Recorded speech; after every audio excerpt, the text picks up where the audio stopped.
Hi, readers. Welcome to Chapter 6 of The City of Ember by Jeanne Duprau. Chapter 6 is called The Box in the Closet. It was strange how people didn't talk much about the blackout. Power failures usually aroused lively discussion, with clumps of people collecting on corners and saying to each other, "Where were you when it happened?" And "What's the matter with the electricians? We should kick them out and get new ones," and that sort of thing. This time, it was just the opposite. When Lena went to work the next morning, the street was oddly silent. People walked quickly, their eyes on the ground. Those who did stop to talk spoke in low voices, then hurried on their way. That day, Lena carried the same message 12 times. All the messengers were carrying it. It was simply this, being passed from one person to another. 7 minutes. The power failure had been more than twice as long as any other so far. That's pretty scary. Fear had settled over the city. Lena felt it like a cold chill. She understood now that Doon had been speaking the truth on assignment day. Ember was in grave danger. The next day, a note appeared on all the city's kiosks. Town meeting. All citizens are requested to assemble in Harkin Square at 6 p.m. tomorrow to receive important information. Mayor Lemander Cole. What kind of important information? Lena wondered. Good news or bad? She was impatient to hear it. The next day, people streamed into Harkin Square from all 4 directions, crowding together so close that each person hardly had room to move. Children sat on the shoulders of their fathers. Short people tried to push to the front. Lena spotted Lizzie and called a greeting to her. She saw Vindy Chance, too, who had brought her little brother. Lena had decided to leave Poppy at home with Granny. There was too much danger of losing her in a crowd like this. The town clock began to strike. 6 vibrating bongs rang out, and a murmur of anticipation swept through the crowd. People stood on tiptoe, craning to see. The door of the gathering hall opened and the mayor came out, flanked by 2 guards. One of the guards handed the mayor a megaphone, and the mayor began to speak. His voice came through the megaphone both blurry and crackly. "People of Ember," he said. He waited. The crowd fell silent, straining to hear. "People of Ember," the mayor said again. He looked from side to side. The light glinted off his bald head. "Our city has experienced some slight difficulty. Times like this require aggression. What did he say?" People whispered urgently. "What did he say? I couldn't hear him." "Slight difficulties," someone said, "requires a great patience from us all." "But I stand here today," the mayor went on, "to reassure you. Difficult times will pass. We are..." "What?" came the sharp whisper. "What did he say?" Those near the front passed word back. "Making every effort," they said, "every effort." "Louder!" someone shouted. The mayor's voice blared through the megaphone, louder but even less clear. "We're pursuing," he said. "Blank, mission bank, no bank." "We can't hear you," someone else yelled. Lena felt a stirring around her, a muttering. Someone pushed against her back, forcing her forward. "He said we mustn't panic," someone said. "He said panic is the worst possible thing. No reason to panic," he said. On the steps of the gathering hall, the 2 guards moved a little closer to the mayor. He raised the megaphone and spoke again. "Solutions," he bellowed. "A big phone." "Solutions," the people in the front called to the people in the back. "Solutions are being found," he said. "What solutions?" called a woman standing near Lena. People elsewhere in the crowd echoed what the woman had said. "What solutions? What solutions?" Their cry became a chorus, louder and louder. Again, Lena felt the pressure from behind as people moved forward toward the gathering hall. Jostling arms poked her, bulky bodies bumped her and crushed her. Her heart began to pound. I have to get out of here, she thought. She started ducking beneath arms and darting into whatever space she could find, making her way toward the rear of the crowd. Noise was rising everywhere. The mayor's voice kept coming in blasts of incomprehensible sound, and the people in the crowd were either shouting angrily or yelping in fear of being squashed. Someone stepped on Lena's foot, and her scarf was half yanked off. For a few seconds, she was afraid she was going to be trampled. But at last she struggled free and ran up onto the steps of the school. From there she saw that the two guards were hustling the mayor back through the door of the gathering hall. The crowd roared, and a few people started hurling whatever they could find: pebbles, garbage, crumpled paper, even their own hats. At the other side of the square, Doon and his father battled their way down Gilly Street. Move fast, his father said. We don't want to be caught up in this crowd.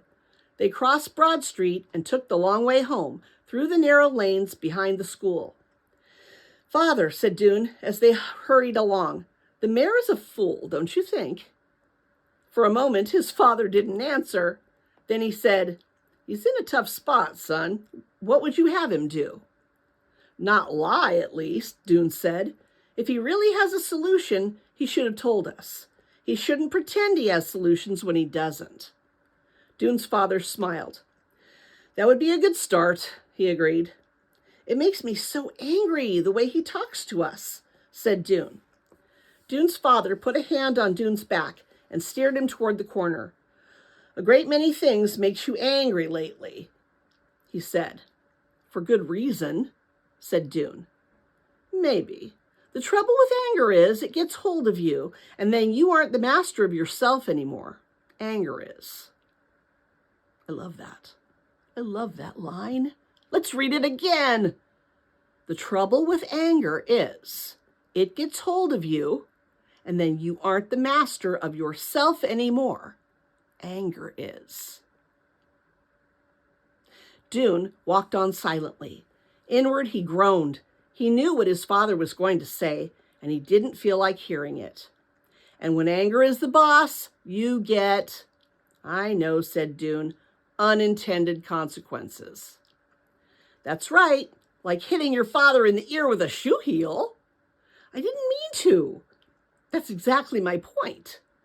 They walked on down Pibb Street. Doon shoved his hands into the pockets of his jacket and scowled at the sidewalk. Father doesn't even have a temper, he thought. He's as mild as a glass of water. He can't possibly understand. Lena was running. She'd already dismissed the mayor's speech from her mind. She sped by people on Otterwell Street, going back to open their stores, and overheard snatches of conversation as she passed. Expects us to believe, said one voice. He's just trying to keep us quiet, said another. Heading for disaster, said a third. All the voices shook with anger and fear. Lena didn't want to think about it.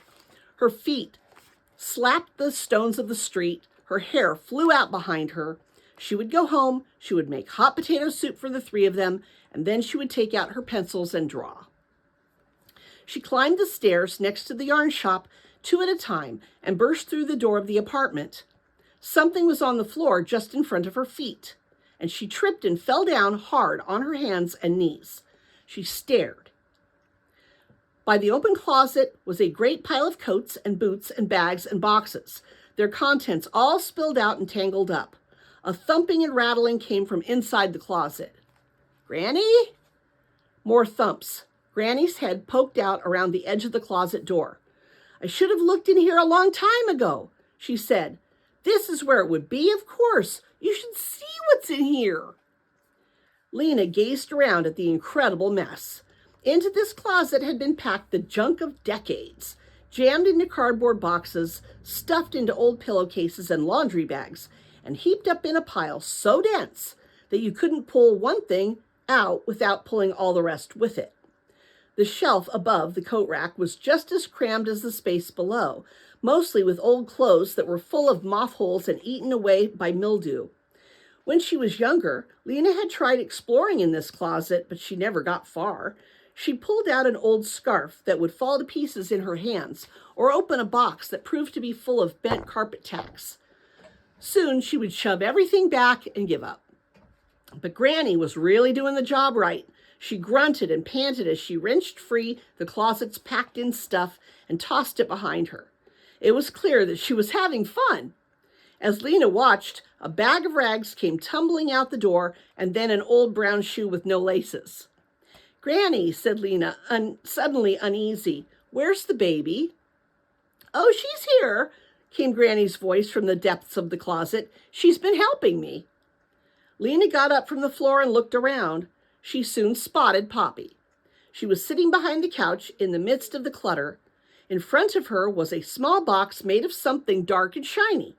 It had a hinged lid, and the lid was open, hanging backward. "Poppy," said Lena, "let me see that." She stooped down. There was some sort of mechanism on the edge of the lid, a kind of lock, Lena thought. The box was beautifully made, but it had been damaged. There were dents and scratches in its hard, smooth surface. It looked as if it had been a container for something valuable, but the box was empty now. Lena picked it up and felt around in it to be sure. There was nothing inside it at all. "Was there something in this box, Poppy?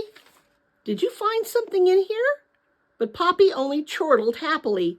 She was chewing on some crumpled paper. She had paper in her hands, too, and was tearing it. Shreds of paper were strewn about her. Lena picked one up. It was covered with small, perfect printing. We know what it is, right? The box, the timer box made by the builders, with the instructions inside it for how to get out. And Poppy is tearing the paper to pieces and eating it. This is a problem. We will find out what is next to come in Chapter 7, A Message Full of Holes. Ta-dum! See you later. You read the books, now ready, get set. BOBQ